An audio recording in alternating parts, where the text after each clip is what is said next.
atau kelapa itu. Natap sirah, klok, plek langsung. Kuwi artine. Langsung plek. Oh, kuwi zaman saiki lagi anu lah. Radio urung berkembang kathah. Akhirnya radio berkembang kathah. Anggere ning orang beli radio pada yang pasti ada yang edan. Yang sebelah timur itu tengah-tengah kampung Singomodo itu di atas itu ada gerdu atau kasibu itu. Nah itu kan ada jalan arah ke selatan.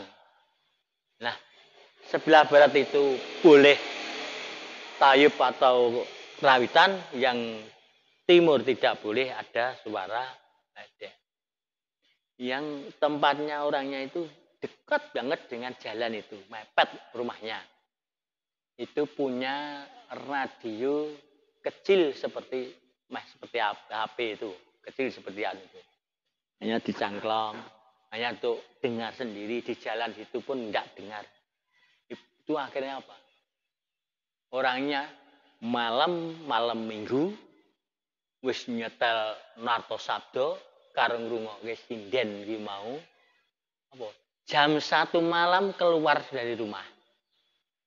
Orang tuanya tahu, padahal itu sudah punya keturunan 3 atau 2, anaknya 2. Keluar enggak pulang.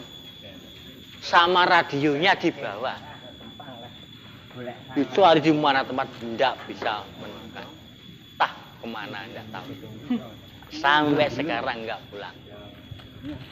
Dibuang. Nah itu dianggap Mbah Nasir ora ngerti atau tidak tahu. Padahal yang Nasir sudah paham kelakuan orang itu karena paham. Lagi yang terakhir sudah tahun 70-an. Ya kalau nggak salah tahun 74 atau sampai 76.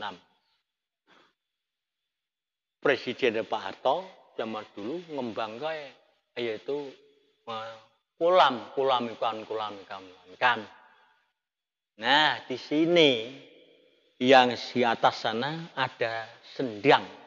Ini atasnya ini ya panduran yang dipandurkan itu ada sendang. Nah, itu didam menjadi air yang banyak, terus bawahnya untuk kolam kan itu. Kolam nama Trawas Same. Nah, adik saya yang dinamakan Ngatinem itu punya anak baru lahir 5 hari bar disepasari wedan plat omahe mriku cedhake kula yen manggone teng mriku niku nggon cedhake kolam niku sing jenenge kolam kebon kula. Sendang itu di kebone di kebon kula warisan saka eyange dhisik. Lah karena di situ itu dulu ki Eyang Nasir niku nek wulan bodho ngene iki pusakane leh njamas hitam niku ben kondang. Akhirnya jadi sendang kondang kan itu toh. Nah, akhirnya dinamakan sendang kondang. Maka dari itu adik saya stres bagaimana dibongkar semua. Adik saya stres disekolahkan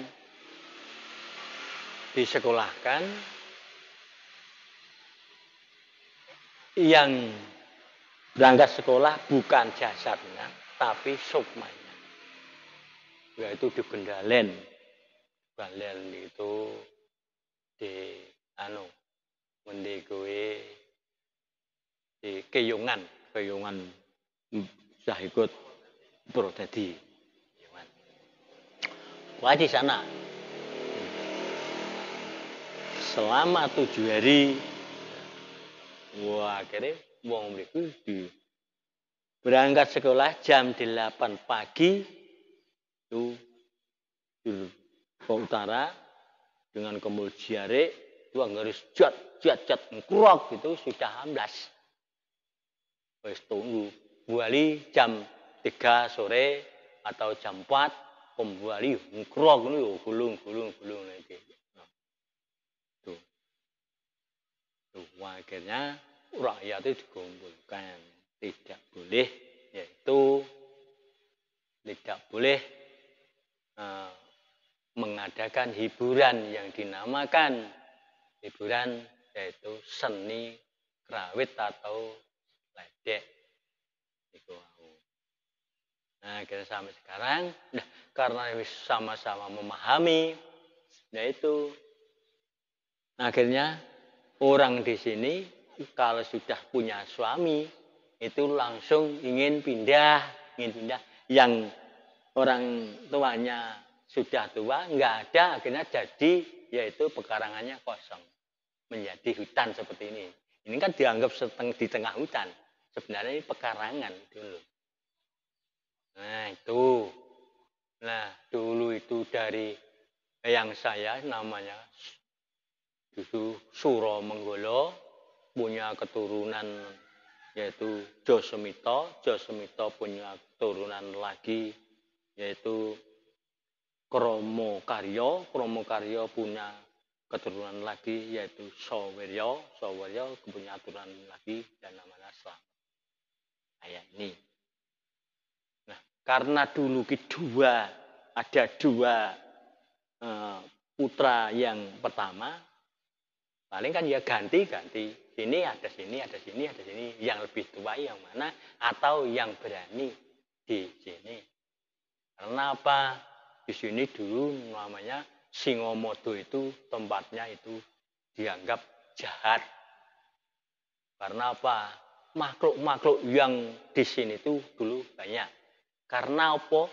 Yang Nasir yaitu dulu karena orang ahli Topo Broto. Ya, orang ahli Topo Broto.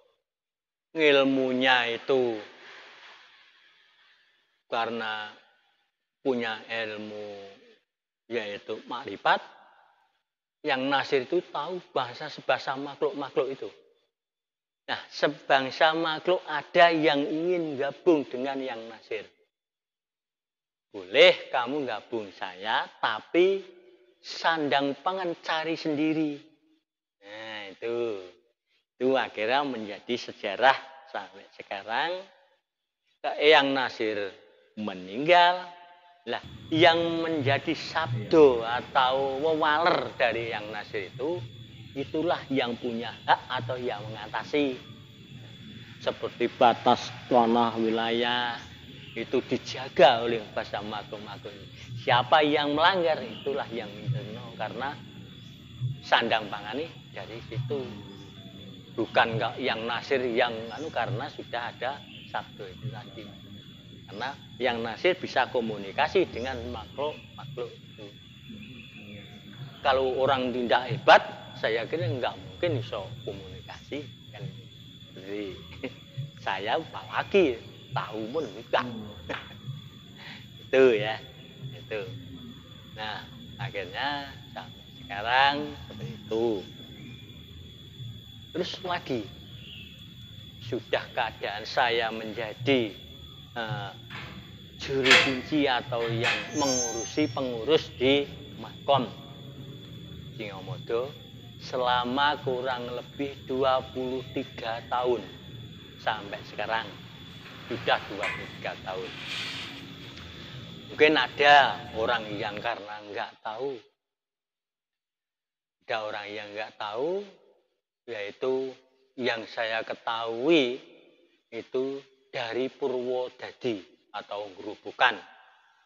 Ada kiai satu pagi, ya roh di sini berdoa atau ingin menjadi yaitu orang punya santri-santrinya banyak. Akhirnya apa? Direstui dengan Allah diberi ya kebanggaan punya santri-santri akhirnya banyak. Karena apa? Sebelumnya itu punya santri 1 tahun, 2 tahun sudah keluar dari itu. Akhirnya menjadi banyak. Nah, itulah ada baru-baru saja saya yang sudah megang ini. Nek dulu-dulu kan Pak D Maidin, Mbah Maliman, terus Mbah Jo Sumito zaman dulu. Nah, itu pun mboten ngerti. Nah, bawa travel diajak ya roh ke sini apa itu santri-santrinya diajak ya roh ke sini. Nah, super travel itu yaitu dari orang-orang yang mengantarkan ke Surabaya, ke Jakarta itu. Jadi travel untuk itu.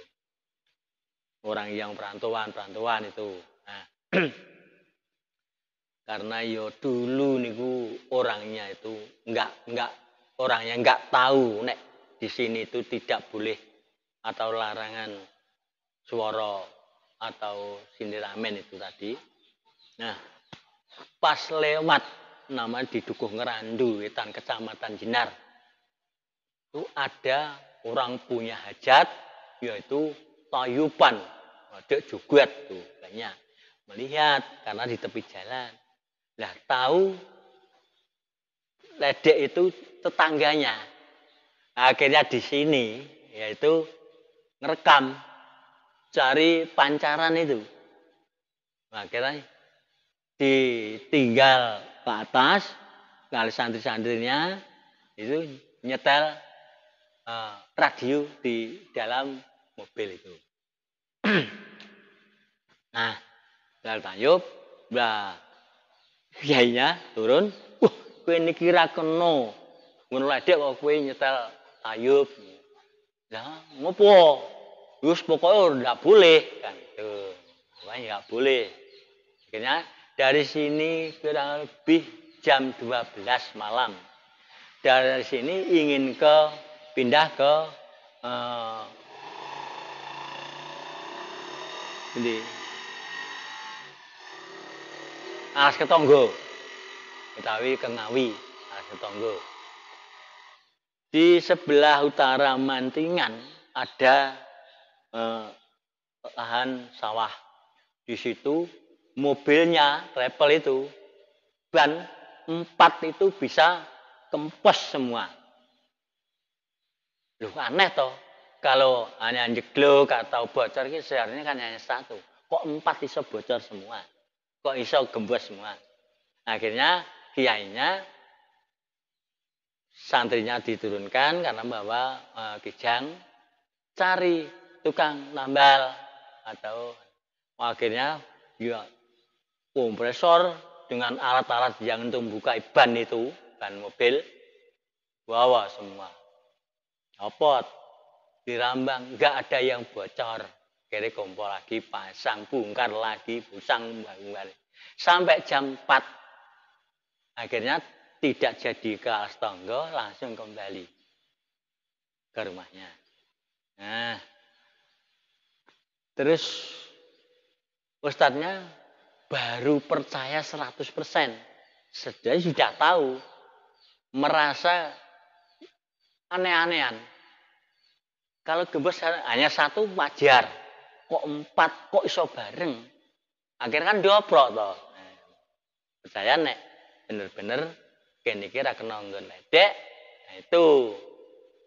Nah, cerita dengan saya di sini. Waduh. Itu Eyang Nasir baru memberi apa itu ngawasan atau mengi arahan. Enggak marah. Kalau marah bagaimana? Kamu mobilnya di belas Sukanten Bengawan, apakah korban berapa orang kan? Nah, akhirnya, loh saya harus bagaimana? Yaitu saya suruh minta maaf dengan Yang Nasir. Saya turun ten Sendang, mandi suci, bujukan pokoknya supaya ben bersih semua. Akhirnya naik terus minta maaf. Kalau perlu sampai setulus-tulusnya, jangan sampai kamu merasa heran, pokoknya harus minta maaf. Nah, lalu pulang dari sini, ketemu dengan sopir itu lagi. Cerita. Wah, itu dewe malah merasa ya, terharu atau kaget. upomo dheweke dijegurke Bengawan, ya, buah Sokoten Bengawan, mengorbankan orang 18 orang, terus bagaimana? Terus orangnya sendiri dajina apa? Merasa dosa, merasa tuh, akhirnya ingin minta maaf ke sini dengan Pak Ustadznya. Ini lagi itu. Nah, tanpa disengaja gitu cerita ingin minta maaf. Kalau kamu ingin minta maaf dengan yang Nasir, kamu nanti bisa, jangan hanya satu kali karena kepercayaanmu belum sepenuhnya. Harus 40 kali atau 40 hari Jumat. Wah, kalau dulu aku nih 40 hari Jumat. Nah, karena dulu nyopir sopirnya bos, setelah minta maaf di sini dengan santri-santrinya, dengan ustadznya, sampai 40 kali, suaminya sopir itu biasanya kalau sudah di rumah, baru ke Surabaya, punya uang, terus beli apa tuh minuman di cakruan gitu tau, mendem-mendeman wih. Loh, warna wis untuk nasihat itu orangnya ingin merasa yaitu ngaji dengan ustadz itu. Ustadznya, karena orangnya ngaji dengan ustadz ini. Lah, suaminya itu dagang di pasar. Setelah itu sudah jenis suaminya itu melayani pesanan sampai kewalan. Akhirnya saya keluar dari sopir bis itu tadi atau travel. Ikut bantu suaminya. Dikira nanti yaitu hasilnya lebih banyak itu daripada nyopir kan itu. Nah, lama terus bisa beli travel sendiri. Akhirnya berdiri sendiri. Sekarang travelnya menjadi 4. Akhirnya santri-santri yang di tadi terus orang ngaji di tempatnya itu. Kalau ke sini nanti sudah enggak bayaran santri-santri ini itu. Sudah dibebaskan, terus bawa sopir, ya sopirnya sudah diusir. Karena menjadi sudah orang yang sukses. Inilah kalau orang mau percaya dengan Mbah Singomodo, seperti itu. Tidak hanya 1 atau 2 orang, banyak orang yang yaitu seperti itu. Siapa lagi? Sudah ya. Ya, terima kasih. Bila mana kata-kata saya ini kurang berkenan di hati para pemirsa atau dumandang Bapak, saya karena manusia biasa, kalau saya tidak direstui oleh Eyang Nasir, belum tentu saya bisa mengatakan seperti ini. Tuh, panutupe atur kula wali topik wa istilah. Wassalamualaikum warahmatullahi wabarakatuh. Nuwun kawula nuwun.